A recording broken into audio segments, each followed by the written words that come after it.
Welcome to prime time debate నుంచి చక్రి. తెలంగాణలో నీళ్లు నిప్పులు రాజేస్తున్నాయి. అధికార విపక్షాల మధ్య మాటల తూటాలు పీల్చుతున్నాయి. ఇరు రాష్ట్రాల్లో ప్రతిపక్ష నేతలు అధికార పార్టీలను టార్గెట్ చేశారు. దీంతో వాటర్ వార్ చల్లారడం లేదు. రోజు రోజుకు ధావనంలా వ్యాపిస్తుంది. పుష్కర కాలంగా కొలికిరాని నీటి వాటల కయ్యం ముదురుతోంది. మీరంటూ లీడర్ల మధ్య మాటల యుద్ధం నడుస్తుంది. పాలకులు మారితే ప్రాజెక్టులు అంతేనా? తెలుగు రాష్ట్రాల్లో ఎన్నాళ్ళి జలజగడం, బేసిన్లు, బేసిజాల రచ్చ ఎన్ని రోజులు? నీళ్ల విషయంలో పంతం ఎవరిది, పట్టింపు ఎవరిది? అసలు ప్రాజెక్టులను ఆపింది ఎవరు, ఆగేలా చేసింది ఎవరు? అసలు నీళ్ల పంచాయతీ తెగేది ఎప్పుడు? నీళ్ల మంటలపైన ఇవాళ special debate.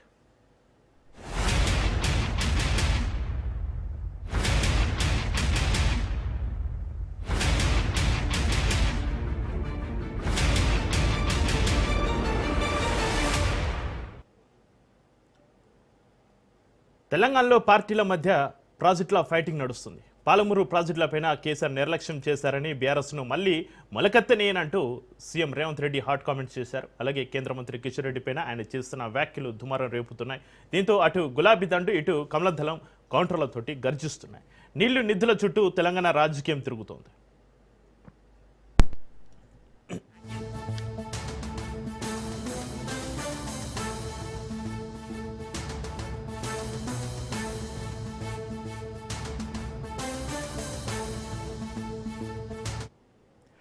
AP CM Chandrababu Naidu కళ్ళల్లో ఆనందం కోసం తెలంగాణ సీఎం రేవంత్ రెడ్డి పనిచేస్తున్నాడని BRS deputy floor leader Harish Rao ఆరోపించారు. రాష్ట్ర నీటి హక్కులపైన రేవంత్ ప్రభుత్వానికి సొయ్యి లేదని ఆయన విమర్శించారు. గోదావరి, కావేరీ నదుల అనుసంధానం పేరుతోటి కాంగ్రెస్ జలద్రోహం చేస్తుందని మండిపడ్డారు తన్నీరు. పోలవరం నుంచి ఏపీకి నీటిని మళ్లించేందుకు పెద్ద కుట్ర జరుగుతుంది అన్నారు. పోలవరం కావేరీ లింక్ అయ్యాక గోదావరి మీద తెలంగాణ ప్రాజెక్టులకు అనుమతులు ఇస్తారా అని ప్రశ్నించారు హరీష్ రావు.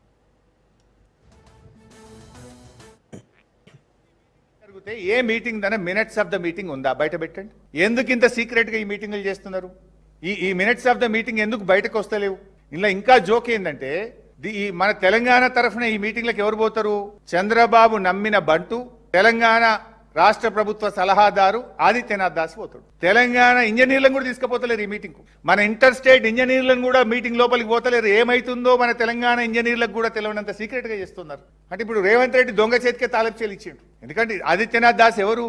10 ఏళ్ల పాటు ఆంధ్రప్రదేశ్ కు ఇరిగేషన్ సెక్రటరీగా తెలంగాణ ప్రాజెక్టులకు వ్యతిరేకంగా పనిచేస్తూ చివరికి కోర్టు చేత చీవాట్లు తిని జైలుకు పోవాల్సిన పరిస్థితి వచ్చింది. ఆయన తెచ్చి తెలంగాణ అడ్వైజర్ పెట్టుడైంది. ఈ మీటింగ్లన్నీ ఆయన తెలంగాణ ఇంజనీర్లు కూడా లేకుండా ఆయనే పోయి ఈ మీటింగ్లు అటెండ్ చేయడం వెనుకనే స్పష్టమైన కుట్ర కనబడుతుంది. అదే బాబు కన్నుల్లో రేవంత్ రెడ్డి ఆనందం చూడాలనుకుంటుండు. తెలంగాణకు ఏమైనా పర్వాలేదు అనేటువంటి దిశగా ఈరోజు ఆయన పనిచేస్తూ ఉన్నాడు. ఇన్ని మీటింగ్లు జరిగితే తెలంగాణ సీఎం రేవంత్ రెడ్డి వ్యాఖ్యలకు ఘాటుగా స్పందించారు కేంద్ర మంత్రి కిషన్ రెడ్డి. ఈ అంశం మీద ఎక్కడ చర్చ పెట్టినా తాను సిద్ధమేనని గంగాపురం సవాల్ విసిరారు. పొలిమేరకు రాకుండా తనను ఆపేవారు తెలంగాణలో ఇంకా పుట్టలేదన్నారు కిషన్ రెడ్డి. రేవంత్ రెడ్డిలా నేను 10 పార్టీలు మారలేదు. నా పుట్టుక చావు 2 కూడా బీజేపీలోనే. నేనేంటో తెలంగాణ ప్రజలకు తెలుసన్నారు. తాటాకు చెప్పులకు ఎవరు భయపడరన్నారు కిషన్ రెడ్డి. మేరలు దాటనివ్వను. ఈ తెలంగాణ గడ్డ మీద ఎవడు పుట్టలే. ఇంకా నేను ఆపేటోడు. నేనేంటో తెలంగాణ ప్రజలకు తెలుసు. నేను 12 పార్టీలు తిరిగి ఈ పార్టీలో చేరలే. పుట్టింది ఈ పార్టీలోనే, చచ్చేది ఈ పార్టీలోనే. నా గురించి ఈ రకంగా మాట్లాడడం ఏదైతున్నదో ఇది తెలంగాణ ప్రజలు ఆలోచన చేయాలి. వారు బీఆర్ఎస్ పార్టీ తిట్టుకోండి. మీ 2 పార్టీలకు అలవాటు ఉంది. ఈ రకంగా తిట్టుకునే అలవాటు, పని చేసే అలవాటు లేదు మీకు. మీ 2 పార్టీలు కూడా మాటలకు మాత్రమే పరిమితమయ్యేటువంటి పార్టీలు, చేతలు మీతో కావు. ఈరోజు తెలంగాణకు నేనేం చేశానో నాకు రేవంత్ రెడ్డి మరోవైపు కాంగ్రెస్ ప్రభుత్వం పైన బీజేపీ చీఫ్ రామచంద్రరావు విరుచుపడ్డారు. రైతులకు సరైన పరిహారం ఇవ్వకుండా తుపాకులు చూపి భయపెట్టాలని చూస్తే కాశీదళం ఊరుకోదని హెచ్చరించారు. తమ కార్యకర్తలు తలుచుకుంటే మంత్రులు, ఎమ్మెల్యేలు గ్రామాలు దాటి బయటకు రాలేరని రామచంద్రరావు స్పష్టం చేశారు.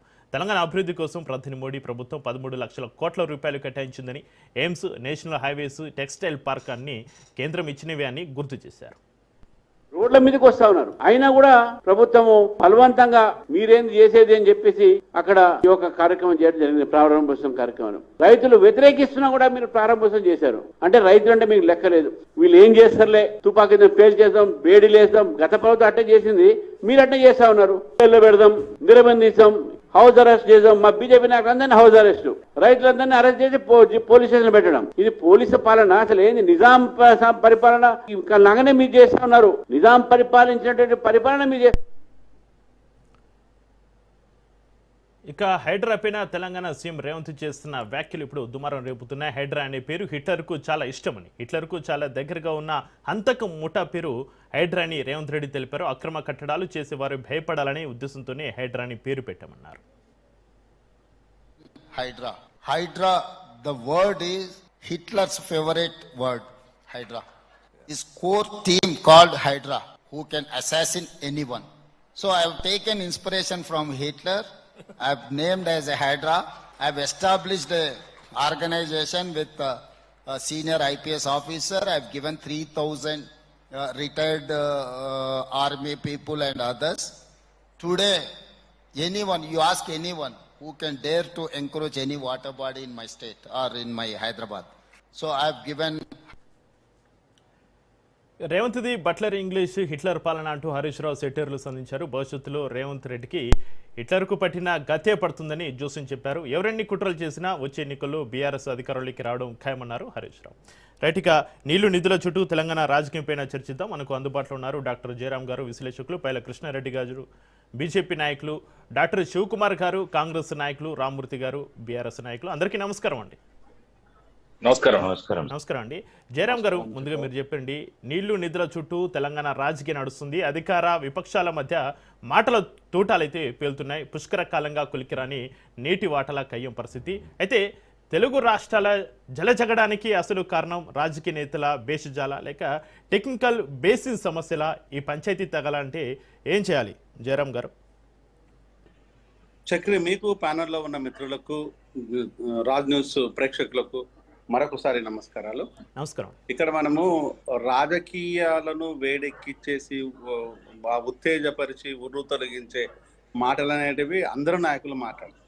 ఇక్కడ బీజేపీలో సత్తా ఉంది, బీఆర్ఎస్ లో ఉంది, కాంగ్రెస్ లో ఉంది, ఇంకా చిన్న చిత్క పార్టీలకు ఉంది. నిన్నగాక మొన్న పుట్టిన మన కాక్రోచ్ పార్టీలో కూడా దమ్మున్నట్టుగా మాట్లాడతారు. కానీ మాటలు మాట్లాడితే పెద్ద ప్రయోజనాలు కూడా ఏం చేకూరవు.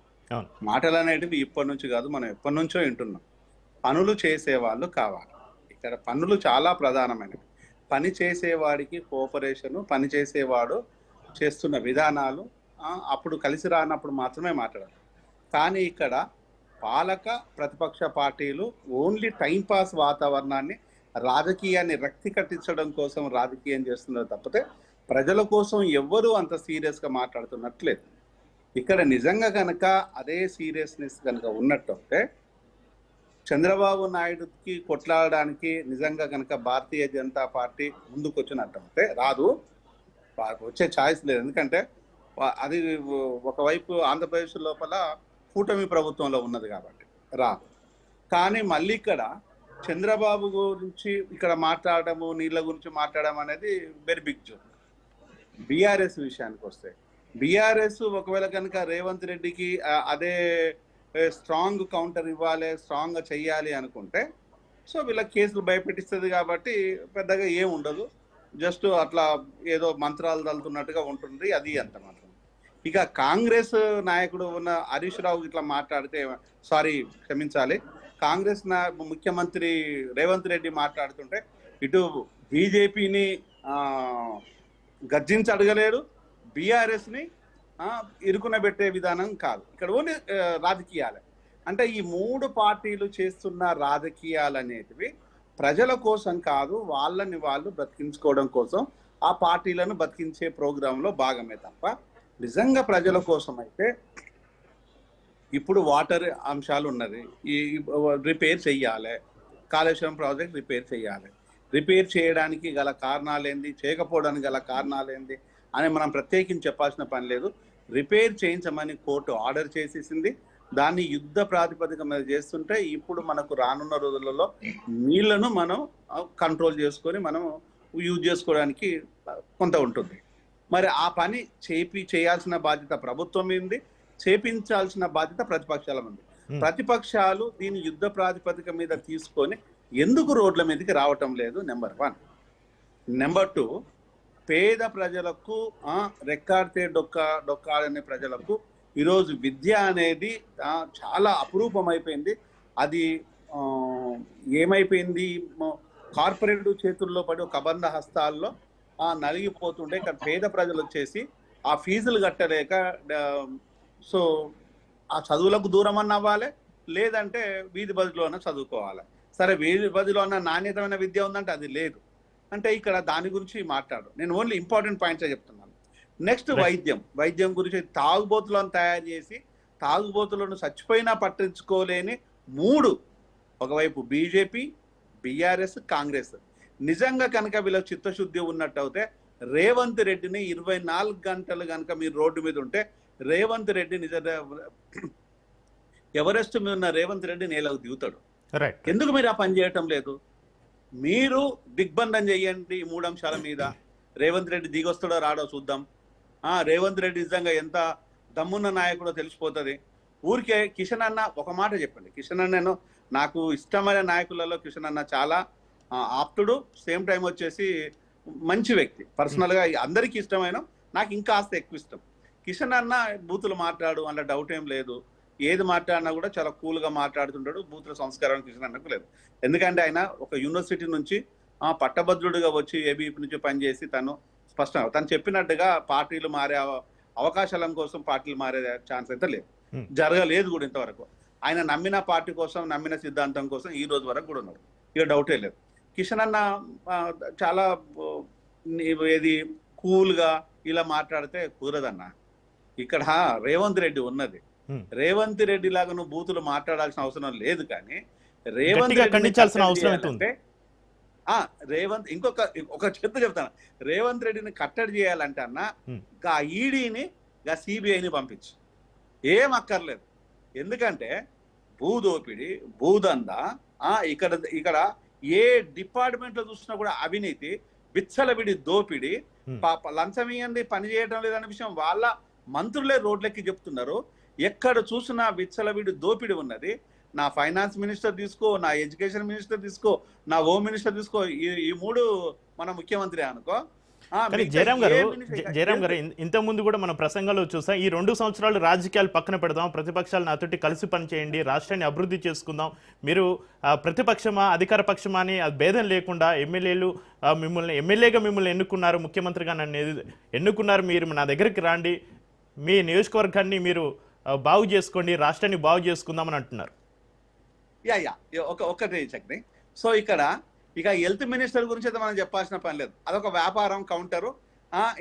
మిగతా వాళ్ళంతా 2 చేతులు అయితే మనోడు 6 చేతుల నుంచి మొదలు పెట్టిండు అనేది ఆ హెల్త్ డిపార్ట్మెంట్ లో పనిచేసే వాళ్ళు గగ్గొల్లు పెట్టి మొత్తుకుంటున్నారు. నాకైతే తెలియదు, వాళ్ళే బహిరంగంగానే చెప్తున్నారు.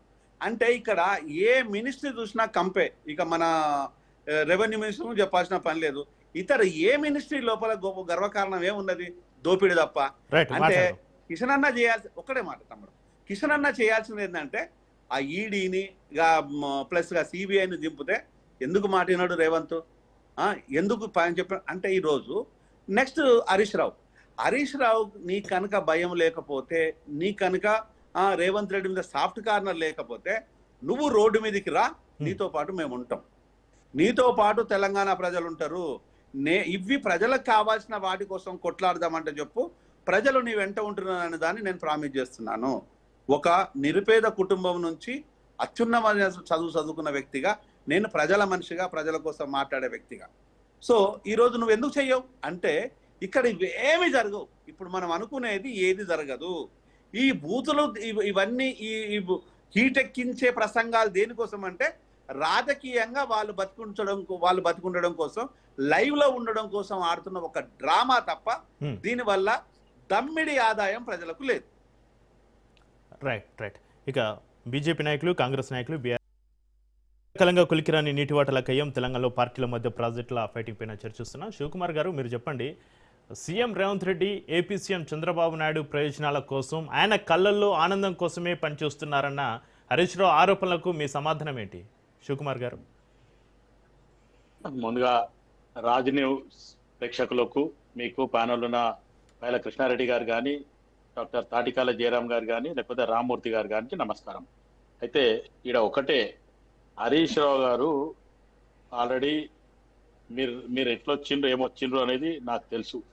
నేను ఇప్పుడు ఇక్కడ ఉన్న వాళ్ళకి కూడా చెప్పమంటే చెప్తా. ఎందుకంటే రాజశేఖర్ రెడ్డి పీరియడ్ లో Congress party TRS alliance election జరిగినప్పుడు హరీష్ రావుకి ఏం పదవి లేదు, కేసీఆర్ అల్లుడు తప్ప.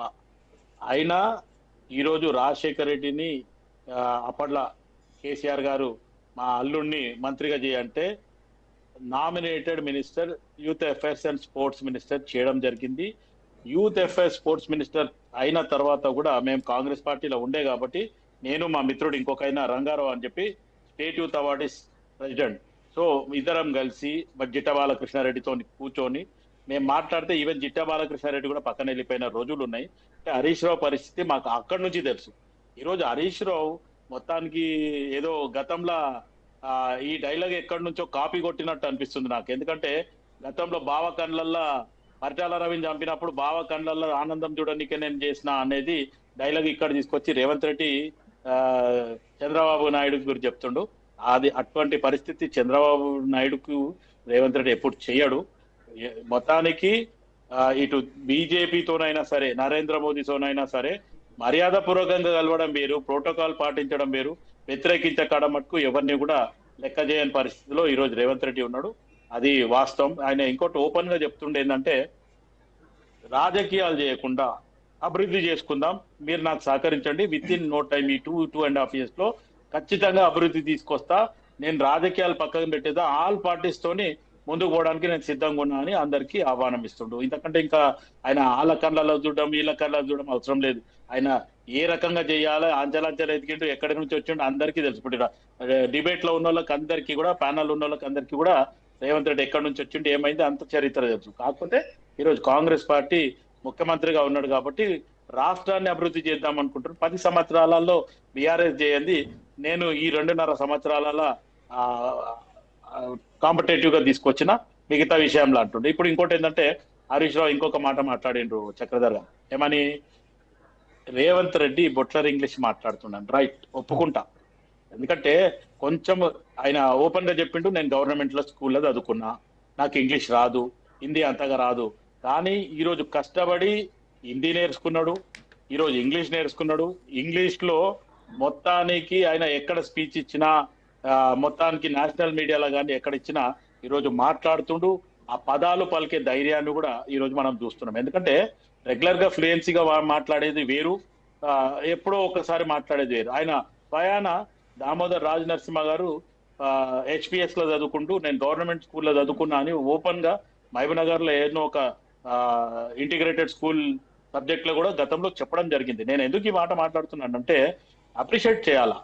మనిషి ఈ స్థాయికి వచ్చినాక కూడా నేర్చుకొని ధైర్యంగా మాట్లాడుతుండు. కాకపోతే కొంచెం ఫ్లూయెన్సీగా లేకపోవచ్చు, రెగ్యులర్ గా ఫ్లోగా మాట్లాడేటోళ్ళకి నేర్చుకొని మాట్లాడాలి. ఆయన ధైర్యంగా ముందుకు వచ్చిండు, నేర్చుకున్నాడు, మాట్లాడుతుండు. హిందీ కూడా స్వచ్ఛ హిందీ. ఈరోజు ఢిల్లీలో పార్లమెంట్లో ఏం మాట్లాడుతుండో ఆ భాష మాట్లాడుతుండు. ఈరోజు ఇంగ్లీష్ లో నేషనల్ మీడియాలో ఎట్లా మాట్లాడాలో ఆ రకంగా మాట్లాడుతూ సంతోషించండి భయ్. నేనేమంటున్నా అంటే ఒక వ్యక్తి నేర్చుకొని ముందుకు పోతా అంటుండు, అవసరమైతే అందరినీ రమ్మంటుండు, కలుపుకపోదామంటుండు, నేను మీకు సహకరిస్తా, మీ కాన్స్టిట్యున్సీని ఏం డెవలప్ చేయాలనుకుంటారో నన్ను అడగండి, నాకు కూడా సలహాలు ఇవ్వండి, నేను చేస్తా అంటుండు. తప్పేముంది దాంట్లో? ఎవరైనా సరే ఇటువంటి దాన్ని మనం చెప్తుండు అంటే మనం ఆహ్వానించాల్సింది, అప్రిషియేట్ చేయాల్సింది తప్ప దాన్ని డిగ్రేడ్ చేసి ఆయన బొట్లర్ మాట్లాడుతుంది. ఆయన బొట్లర్ మాట్లాడుతూ మరి నువ్వు బొట్లన్నా మాట్లాడు, మరి నువ్వు అది కూడా మాట్లాడతలేవు కదా. నువ్వు ఇన్ని సంవత్సరాలు మంత్రిగా ఉన్నావు, నువ్వు ఏమంటారు ఇదేమైనా రాజకీయ పరంగా విమర్శలు చేసాం కదా, కానీ ఈ వ్యక్తిగత విమర్శలు అనేది కరెక్ట్ కాదు. అదే విధంగా హిట్లర్ పాలన అంటూ కూడా వ్యక్తిగత విమర్శలు చేయడం జరిగింది. అంటే హిట్లర్ అంటే ఇక్కడ ఒకటే ఏమైతుంది చక్రధర్, పార్టీలో ఓవరాల్ గా స్టాండ్ తీసుకుంటుండు, వేదికని మొత్తం ఆయననే ఫుల్ ఫ్లెజ్ గా వాడుతుండు కాబట్టి వీళ్ళకు ఒక రకం ఉంది. గతంలో కేసీఆర్ వాడలేదా? కేసీఆర్ గారు అయితే మొత్తానికి కవిత గారు పోయి మా నాయన మన ప్రభుత్వంలో మహిళా మంత్రి లేరంటే డైరెక్ట్ కవితతోనే చెప్పిండంట కేసీఆర్ గారు, ఈ ఉన్నోళ్ళంతా ఎవరు అని అడిగిండంట. అంటే అప్పట్లో కేసీఆర్ గారు డామినేట్ చేసి మొత్తానికి ఇవన్నీ కల్పిత కథలు చెప్పకండి శివకుమార్ గారు, ఇవన్నీ కల్పిత కథలు వద్దండి. కల్పితాలు లేవమ్మా, ఓపెన్ రామూర్తి గారు మీకు కూడా అవకాశం ఇస్తాను, మీరు కంక్లూడ్ చేయండి. శివకుమార్ గారు మనం ఏదైనా రాజకీయాలు మాట్లాడచ్చు కానీ ఏదైనా విమర్శ సబ్జెక్ట్ పరంగా ఉండాలి తప్ప కల్పిత కథలు రాంగది వద్దు గది. కవిత చెప్పిన అన్ని కల్పితాలు, కవిత చెప్పలేదు అదే విధంగా మాట్లాడినది వేరు. దేని మీద అవుతున్నది, ఏం మాట్లాడుతున్నారు? నేను అంటున్నా నీళ్లు నిధులు నియామకాల మీద పెద్ద హెడ్డింగ్ పెట్టిల్లు. నీళ్ల విషయంలో మాట్లాడలేదు, నిధుల విషయంలో మాట్లాడలేదు, ఉద్యోగాల విషయంలో మాట్లాడలేదు. ఓన్లీ హరీష్ రావు, కేసీఆర్, కేటీఆర్. అరే అదండి ఇది ఏం నడుస్తున్నది, ఇది ఎట్లా నడుస్తున్నది? రామూర్తి గారు సబ్జెక్ట్ మాట్లాడదాం. మీరు చెప్పండి రామూర్తి గారు. శివకుమార్ గారు మళ్ళీ మీకు అవకాశం కల్పిస్తారు. రామూర్తి గారు మీరు చెప్పండి. పుష్కరకాలంగా కృష్ణ గోదావరి నీటి వాటల తేలడం లేదని మీరే అంటున్నారు. మరి 10 ఏళ్ల పాటు అధికారంలో ఉన్న బీఆర్సీ కేంద్రం పైన ఒత్తిడి తెచ్చి ఈ వాటాలను ఎందుకు తేల్చలేకపోయింది రామూర్తి గారు? నేను క్లియర్ చెప్తాను. ఎందుకంటే తెలంగాణ పూర్వం కానీ 2014 ముందు ఏం జరిగింది, 2014 తర్వాత ఏం జరిగింది, 2023 తర్వాత మళ్ళీ కాంగ్రెస్ చేతిలోకి వచ్చిన తర్వాత ఏం జరిగింది, ముఖ్యంగా మనం డిబేట్ పెట్టుకున్నది నీళ్లు నిధులు నియామకాల విషయంలో చెప్పారు. అదే బేసిస్ నడిస్తే బాగుంటది. ఇంకోటి ఏంటంటే ఇక్కడ తెలంగాణ ముఖ్యమంత్రిలా పనిచేస్తాడు, ఆంధ్రప్రదేశ్ అసిస్టెంట్ ముఖ్యమంత్రిగా పనిచేస్తున్నాడు అన్నది పలు సందర్భాల్లో రుజువైనది. దానికి రుజువైనది కూడా చెప్తా. ఎందుకంటే 2014 ముందు కృష్ణా మీద వాస్తవంగా ఏంటంటే మన హక్కుగా రావాల్సింది, అంటే ముఖ్యంగా ఏంటంటే పంపకాల్లో కూడా వాస్తవంగా ఇబ్బంది కలిగింది. ఎందుకంటే అప్పుడు పంపకాలు జరిగేటప్పుడు కూడా అప్పుడు కాంగ్రెస్ ప్రభుత్వం ఉన్నది కాబట్టి 2013లో జరిగిన అంశాలు కానీ, ఎమ్మెల్యేలు ఇక్కడి లెటర్ రాసి పంపిన అంశాలు కానీ, మా ప్రాజెక్టులు గిన్నే ఉన్నాయి. మాకు వాస్తవంగా ఏంటంటే మాకు తెలంగాణకు 34%, అదే విధంగా ఆంధ్రాకు 66% అని ఇక్కడ రాసి పంపిన తర్వాత అదే నడుస్తున్నది. ఇంకోటి ఏంటంటే బచావత్ ట్రిబ్యునల్ ప్రకారము వాస్తవంగా ఏంటంటే 811 టీఎంసీలు తెలంగాణ ఉమ్మడి ఆంధ్ర ఇవన్నీ వాడుకోవాలి. ఎందుకంటే ఆ ఉమ్మడి ఆంధ్రప్రదేశ్ లో అప్పుడు భాగం కాబట్టి బచావత్ ట్రిబ్యునల్ 69 లో ఏర్పడ్డది కాబట్టి అప్పటి నుంచి అది ఇప్పటి వరకు గదే నడుస్తుంది. బచావత్ ట్రిబ్యునల్ కు 811 టీఎంసీలు మనకు ఈ ఉమ్మడి రాష్ట్రానికి కేటాయించింది. ఉమ్మడి రాష్ట్రంలో వాస్తవంగా తెలంగాణ ప్రాజెక్టులు అదేవిధంగా ఆంధ్ర ప్రాజెక్టులు వాస్తవంగా బేసన్ ప్రకారం చూసుకుంటే 68% మనకు రావాలి, మిగతాది వాళ్ళకు పోవాలి. కానీ ఏం జరిగిందంటే ఇక్కడ 34% మాకు ఇచ్చి అదే విధంగా 66% అని పేపర్ మీద మాత్రమే ఇచ్చిండు. పేపర్ పక్కకు పెడితే ఇక 100 టీఎంసీలే. ముఖ్యంగా మీరు చూసుకోండి 2014 ముందు వాస్తవంగా సింహభాగంగా ముఖ్యంగా ఏంటంటే 65% రావాల్సిన కృష్ణా నీళ్లను మొత్తం దంచుకపోయింది. ఎందుకంటే నేను క్లియర్ గా చెప్పే అంశాలు కూడా చెప్తా. మొత్తం లెక్కలతో సహా వచ్చిన ఉత్తగా రాలేదు నేను. కృష్ణా విషయంలో జరిగిన అంశాలు ఎందుకంటే ఆంధ్రప్రదేశ్ 512 టీఎంసీలు తీసుకుపోవాలి, అదే విధంగా తెలంగాణ 299 తీసుకుపోవాలి. కానీ 299 టీఎంసీలు మనకి ఇవ్వలేదు. ముఖ్యంగా 811 టీఎంసీలు ఒక 100 టీఎంసీలు మన ముఖం మీద కొట్టి 711 టీఎంసీలు ఎత్తుకపోయింది అనాదిగా. సో ఈ ప్రాంతం దక్షిణ తెలంగాణ అన్యాయమైంది. అదే విధంగా ఉత్తర తెలంగాణలో వాస్తవంగా మనం మొత్తం వాటా, ఎందుకంటే గోదావరి మీద వాటా నీటి వాటా మొత్తం 1486 టీఎంసీలు. 1486 టీఎంసీలో తెలంగాణ 965 టీఎంసీలు వాడుకోవాలి, అదే విధంగా ఆంధ్రప్రదేశ్ 518 టీఎంసీలు తీసుకోవాలి. కానీ 518కి బదులు ఏం చేసిందంటే ఒక తెలంగాణకు 2014 ముందు ఒక 100 టీఎంసీలు ఇచ్చారు. 1486 టీఎంసీలో ఒక 100 టీఎంసీలు ఇచ్చి 968 టీఎంసీలు తెలంగాణకు రాకుండా ఓన్లీ 100 మాత్రమే కొట్టి మాకు రావాల్సిన 865 టీఎంసీలు కూడా లేకపోయిండ్లు.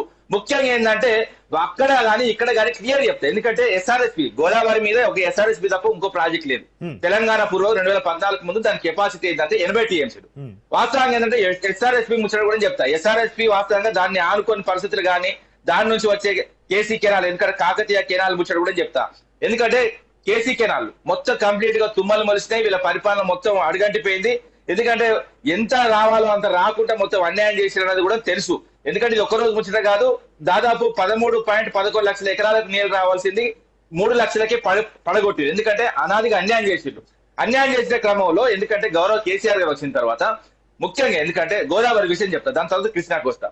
మాకు రావాల్సిన 968 టీఎంసీలకు దాదాపు 60 సంవత్సరాలు మా ముఖం మీద 100 టీఎంసీలు కొట్టింది కాబట్టి ఆ 968 టీఎంసీలు మేము ఎక్కువ అంటే ఒడిసి పట్టుకోనికి ప్రాజెక్టు కట్టుకున్నాం. ఒక ఎస్ఆర్ఎస్పి 600 కిలోమీటర్ల గోదావరి ప్రవాహంలో ఒక ఎస్ఆర్ఎస్పి మాత్రమే ఉండే. ఎస్ఆర్ఎస్పి తర్వాత గౌరవ కేసీఆర్ వచ్చిన తర్వాత ఎస్ఆర్ఎస్పి తర్వాత సదర్ తర్వాత ఎల్లంపల్లి ఇంతకుముందు మాట్లాడి కదా ఏదో ప్రాజెక్టు పేరు నేను మార్చలేను, మహనీయుల పేరు రాజిరెడ్డి పేరు, ఆ రాజారెడ్డి పేరు ఏదో పెడతా అన్నాడు కదా. మేము కూడా ఎల్లంపల్లి వాస్తవంగా శ్రీపద ఎల్లంపల్లి ప్రాజెక్ట్ దాన్ని మారలేదు, వీళ్ళు కొంచెం స్టార్ట్ చేసి వదిలిపోతే మొత్తం కంప్లీట్ చేసినాం ఎల్లంపల్లి. దాని తర్వాత ఎందుకంటే అన్నారు తర్వాత సుందిలా తర్వాత ఎందుకంటే మేడిగడ్డ తర్వాత సమ్మక్క సాగర్ తర్వాత సీతమ్మ సాగర్ ఇలాంటి ప్రాజెక్టులు కట్టి ముఖ్యంగా ఉత్తర తెలంగాణలో దాదాపు గోదావరి మీద ఎట్ ప్రజెంట్ నేను నీటిపారుదల శాఖ నుంచి తీసుకున్నదే, అదే విధంగా మంత్రుడు చెప్పింది 400 నుంచి 500 టీఎంసీలు ఈ రోజు మనం తీసుకుంటున్నాము. అదే విధంగా గౌరవ కేసీఆర్ గారు దాంతో పాటు 400 నుంచి 500 టీఎంసీలు తోడుకోవడం కాకుండా 933 టీఎంసీలకు మేము ప్రాజెక్టు కట్టుకోనికి రైట్ టు ఎస్టాబ్లిష్మెంట్ కూడా చేసిపోయిండు. సో ఇంకా ప్రాజెక్ట్ కూడా కట్టుకోవచ్చు. ఒక్క నిమిషం ఆగండి, మొత్తం చెప్పండి మాట ఫ్లో పోతుంది. నేను ఏం చెప్తున్నా అంటే నువ్వు మొత్తం డ్రాఫ్ట్ రిపోర్ట్ చదివేదానికంటే ఇప్పుడు ఉన్న నేను చదువుతలేను, నా మైండ్ లోనే చెప్తున్నా. నేను ఏది చూసి చదవట్లేదు, నేను ఏది చూసి చదవట్లేదు. 3 సంవత్సరాలల్లా కాళేశ్వరం ఏంటి ప్రజలకు అందరికి తెలుసు. ఒక్క నిమిషం నేను అడిగిన సమాధానం చెప్పండి. సరే నేను అడిగిన చెప్పండి.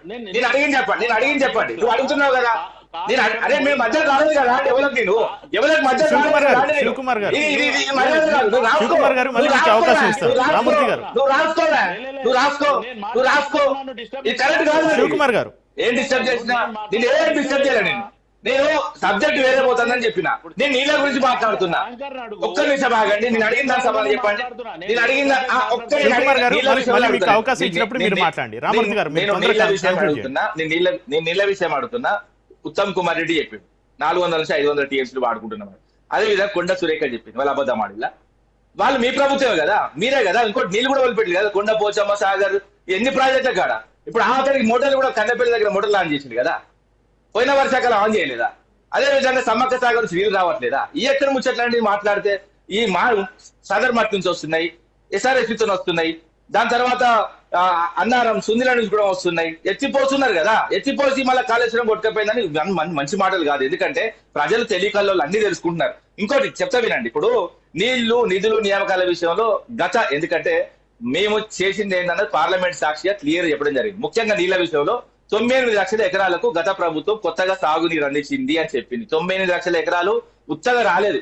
అటు పెండింగ్ ప్రాజెక్టులు, రన్నింగ్ ప్రాజెక్టులు చేసినాం, ఎక్కడెక్కడ ప్రాజెక్టులు ఏమేమి చేసినాం కూడా చెప్తా. కృష్ణా మీద ప్రాజెక్టుల లిస్ట్ కూడా ఇంతకుముందు ఈ ప్రభుత్వంలో ఎంత ఉంటే మా ప్రభుత్వం వచ్చిన తర్వాత ఏ విధంగా అయింది కూడా చెప్తా. ఏదైనా సబ్జెక్ట్ ఉండి మాట్లాడితే బాగుంటది. ఎందుకంటే ఇప్పుడు దిండి లిఫ్ట్ ఇరిగేషన్, రామూర్తి గారు మళ్ళీ మీకు అవకాశం కల్పిస్తాను.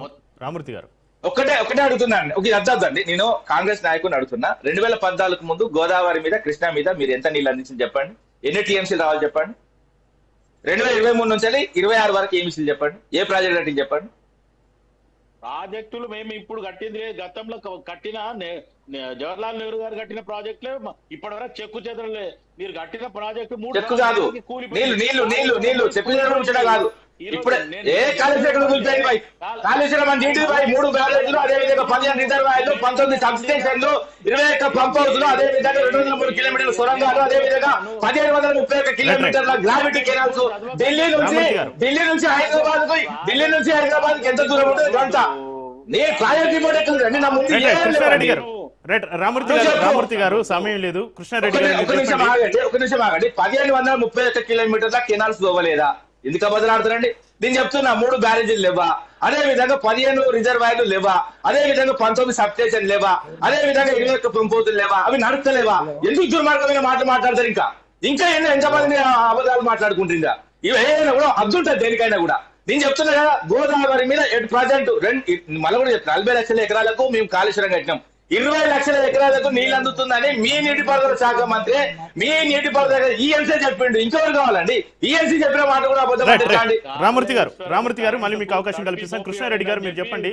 తెలుగు రాష్ట్రాల మధ్య నీటి జగడం చెప్పింది. నువ్వు నాతో చూపెడతా, ఏంటో చూపెడుతున్నాను. కాళేశ్వరం ఎక్కడ కొడతామని చూపెడుతున్నా. ఎందుకంటే అబద్ధాలు ఆడతావు?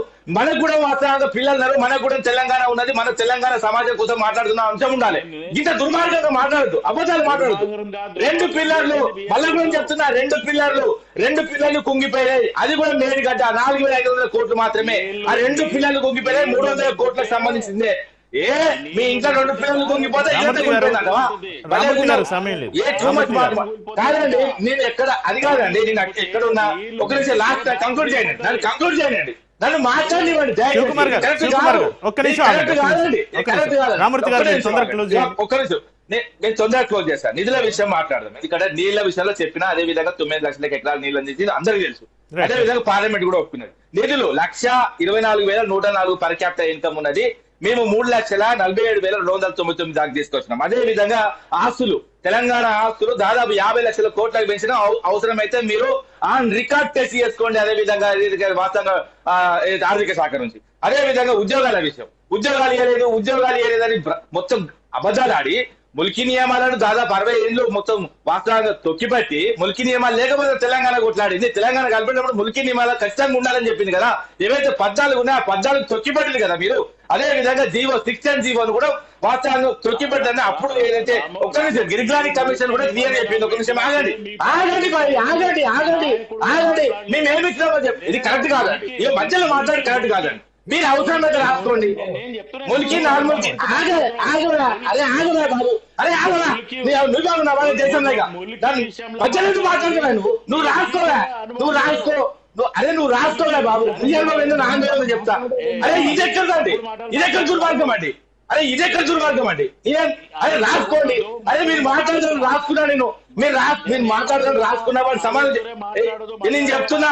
మీరు మాట్లాడినివా, నేను ఎవరు మాట్లాడి ఈ డిబేట్ ఎవరు నిన్ను మాత్రం మాట్లాడినియా నువ్వు. అరే మాట్లాడివ్వండి.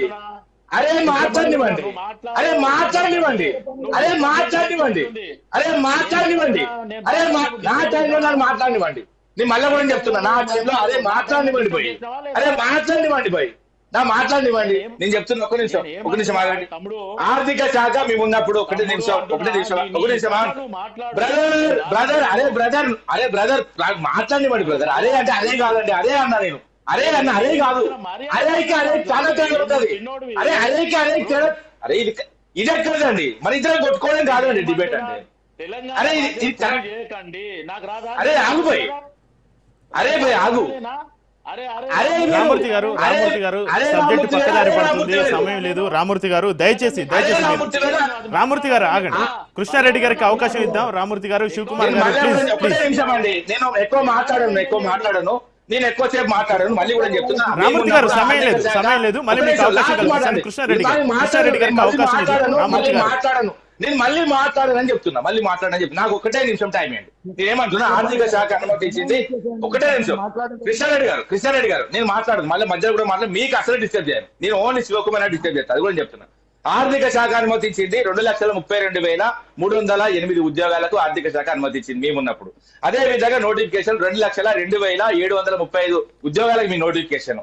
అదే విధంగా ఇచ్చిన ఉద్యోగాలు మేము పోతూ 1,60,083 ఉద్యోగాలు ఇచ్చినాయి. 83 ఉద్యోగాలు. అదే విధంగా 1,60,083 ఉద్యోగాలు. అదే విధంగా ప్రక్రియ కొనసాగుతున్నాయి కూడా. వీళ్ళ ప్రభుత్వం వచ్చిన తర్వాత కూడా ఈ ప్రభుత్వంలో టెంట్లేసి ఇచ్చిన వాస్తవంగా 42,652. అదే విధంగా ప్రైవేట్ ఉద్యోగాలు 23 లక్షల ఉద్యోగాలు మేము ఇచ్చినాం. మొత్తం కలిసి ప్రభుత్వ ప్రైవేట్ రంగంలో దాదాపు 25 లక్షల ఉద్యోగాలు ఇచ్చిన మేము ఉద్యోగాలు ఇవ్వలేదు.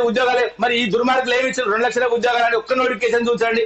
వీళ్ళు వాస్తవంగా చెప్పాలంటే 2 లక్షల ఉద్యోగాలు వచ్చిన 6 నెలల్లో సంవత్సరంలో కంప్లీట్ చేస్తారో ఇంతవరకు అడ్రస్ లేరు. మేధావులు కూడా మాట్లాడరు. అదే విధంగా అశోక్ నగర్ కాడికి వచ్చి కృత్రిమ ఉద్యోగం చేసిన బల్మూర్ వెంకటకి ఉద్యోగం వచ్చింది. అదే విధంగా రియాజ్ కు ఉద్యోగం వచ్చింది. ఉద్యోగులు ఎవరికి వచ్చినాయండి? 2 ఉద్యోగాలు 2 లక్షల ఉద్యోగాలు కావాలి ఇచ్చింది 2 ఉద్యోగాలు. అది బల్మూర్ వెంకటకి అదే విధంగా రియాజ్ కంటే తప్ప కానీ వీళ్ళు నిరుద్యోగులను మోసం చేసి వచ్చిన ప్రభుత్వం. అదే విధంగా రైతులను మోసం చేసి వచ్చిన ప్రభుత్వం. అదే విధంగా మహిళలను అన్యాయం చేసిన ప్రభుత్వం, అన్యాయం చేస్తున్న ప్రభుత్వం. ఖచ్చితంగా చెప్తున్నగా చిన్న పిల్లలను కూడా పుట్ట చంపుతున్న ప్రభుత్వం. ఖచ్చితంగా ఈ ప్రభుత్వాన్ని చంపేస్తారు. వీళ్ళతోని వాస్తవంగా చెప్పాలంటే తెలంగాణ సమాజానికి అసలు కింద కూడా నయా పైసా వాస్తవంగా వీళ్ళకి లేదండి. ఇంకోటి ఏంటంటే కేసీఆర్ ను రద్దయిన 1000 రూపాయల నోటు అంట. నేను అంటున్నా రద్దయిన నోటు కాదు, రన్నింగ్ లో ఉన్న నోటు. నువ్వే దొంగ నోటు. మళ్ళీ కూడా నేను చెప్తున్నా, నువ్వే చలామణిలో ఉన్న రైట్, దొంగ రామూర్తి నోటు గారు. తెలంగాణ ప్రజలు రామూర్తి గారు గమనించారు. సమయం ఇక లేదు. చూద్దాం. కృష్ణారెడ్డి గారు లైవ్ లో ఉన్నారా? కృష్ణారెడ్డి గారు దుర్భాగ్యమైన మాటలేందండి. మళ్ళీ నేను దొంగ నోటు మోసుకుంటూ వచ్చి రైట్. ఎమ్మెల్యేల ప్రయత్నం జయరాం గారు. చేసి ఓ దొంగకు రాజ్యం అప్పచెప్పి ఓ దొంగను రాజ్యం అప్పచెప్పి తమాషాలు చూస్తున్నారు. సుక్కలు కనబడతానే నీకేం తెలుసు? నీ బాధ నువ్వు వ్యక్తిగత దూషణలు కూర్చున్నావు. రామూర్తి గారు ఎవరు? మళ్ళీ అదే రామూర్తి గారు ఒక్క నిమిషం. వాళ్ళు అయ్యా జయరాం గారు. రేవంత్ రెడ్డి అయ్య గురించి తెలుసా? జయరాం గారు. మేము పాస్పోర్ట్ కోసం అవసరమైతే విదేశాలు పంపించినాం. రామూర్తి గారు, please. అంతకుడు రేవంత్ రెడ్డి నాన్న అంతకుడు నేను చెప్తా లెక్కలు. రామూర్తి గారు, నీ లెక్కలు వేరే వాళ్ళకి చెప్తా. అవకాశం ఇవ్వండి. ఆశ్చర్యపోతావు. please, మీరు ఇలా మాట్లాడితే గడ్డి బాబులను అర్థవంతంగా లేదు debate. రామూర్తి గారు. చంపినోడు ఇక మాట్లాడితే వేరే ఉంటది, ఇద్దరే పోతుంది. చక్రధర్ ఇట్లా డిస్టర్బ్ చేసుకుంటా మాట్లాడితే రేపటి Right. ఇగో నాకేం చూపెడితే నీకు నాలుగు చూపెడితే రామూర్తి గారు, please, నా మీద please. ఏం చూపెడితే జయరాం గారు, మీరు చెప్పండి. ఏంటంటే లీడర్ల మధ్య ఇదేనా? నడుస్తున్న ఈ ఇంత మాటలు గిరాకీ వినడం వల్ల మధ్య అసలు లేదు. సమస్య. అరే నేను రైతుల సామాన్యంగా నీటి బంధు నిమ్మలంగా ప్రాజెక్టుల మాట్లాడతా ఉన్నా. పూర్తి పక్కదారి పట్టినాయని ఏంటంటే తెలిపిన ఈ ప్రభుత్వం మీరేం చెప్తారు? వైఫల్యాలు జయరాం గారు. చెప్తాడు. రామూర్తి గారు, ప్లీజ్, మీరు తట్టుకోలేకపోతున్నాడు. కొంచెం అవకాశం ఇవ్వండి. జయరాం గారు, ప్లీజ్. బీజేపీ కృష్ణారెడ్డి అన్న లేడా? కృష్ణారెడ్డి గారు లేరు, లీవ్ అయ్యారు డిబేట్ నుంచి. ఓకే, మొత్తం టైం